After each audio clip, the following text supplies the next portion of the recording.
Afternoon to all. எல்லாருக்கும் வணக்கம். என் பேர் எஸ் ராபியத்துல் ரெஷ்மியா.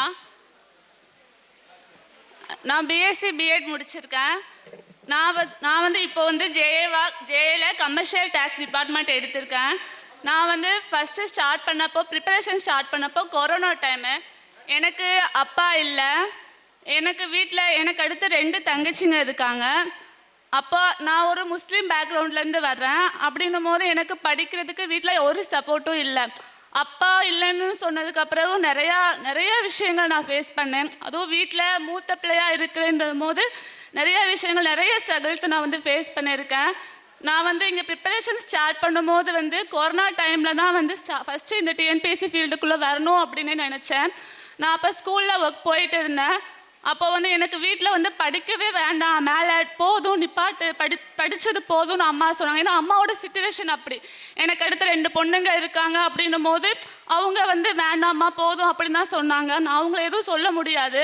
ஆனால் எனக்கு வந்து நான் டிபெண்ட் பண்ணி இருக்க முடியாது, அப்பாவும் இல்லை அப்படின்றனால படிக்கணும்னு ஆசைப்பட்டேன். ஆனால் வீட்டில் ஒரு சப்போர்ட்டும் பண்ணலை. நான் அப்போ ஸ்கூல் போயிட்டு இருந்ததுனால அப்போல்லாம் சார் கனிமுருகன் சார் வீடியோ பார்த்து அப்போல்லாம் நோட்டு கூட எங்கள் வீட்டில் அப்போல்லாம் வாங்கி தர மாட்டாங்க. படிக்கவே வேணாம்னு அடித்த காலம்லாம் எனக்கு இருக்குது. அப்போ வீட்டில் ரூமில் உட்காந்து அட்மிஷன் ஃபார்முக்கு பின்னாடி தான் சார் நோட்ஸு நல்ல ஞாபகம் இருக்குது. ஹிஸ்ட்ரி நோட்ஸு, சாரோட ஹிஸ்ட்ரி நோட்ஸு யூடியூப்பில் பார்த்து அதை படித்து நோட்ஸ் எடுத்து பின் பண்ணி புக்கில் வச்சு ஒட்டி அதை தான் நான் படிச்சுட்டு வந்தேன். அதுக்கப்புறம் நான் பார்ட் டைமாக ஸ்கூலில் வேலை பார்த்துட்டு இருக்கும்போது நான் சேலரி ஃபுல்லாக அம்மாவுக்கு கொடுத்துருவேன். ஈவினிங் டியூஷன் எடுத்து அந்த சேலரியில் எல்லாத்தையும் சேர்த்து வச்சு எல்லா அமௌண்ட்டையும் சேர்த்து வச்சு அதுக்கப்புறம் இங்கே வந்து தூத்துக்குடி வந்தேன். தூத்துக்குடி வந்து சேர்ந்தப்போ எனக்கு மெஸ் பில் கட்டுறதுக்கு அப்போது பணம் இல்லை.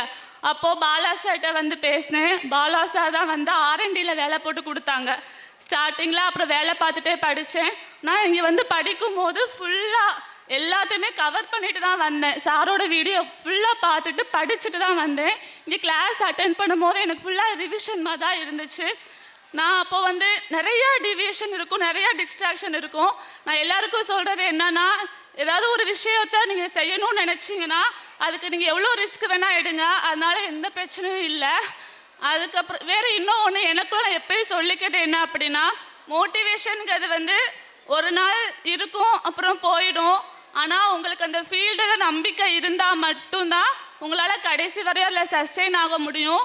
உங்களுக்கு டிஎன்பிசியில் இந்த ஃபீல்டில் எவ்வளோ இன்ட்ரெஸ்ட் இருக்கோ அப்போனா மட்டும்தான் உங்களால் படிக்க முடியும். நான் வந்து எவ்வளோ ஸ்ட்ரெஸ் இருந்தாலும் நான் படித்தேன். அதுக்கு ரீசன் என்னன்னா எனக்கு இந்த ஃபீல்டில் இந்த இன்ட்ரெஸ்ட் மட்டும்தான்.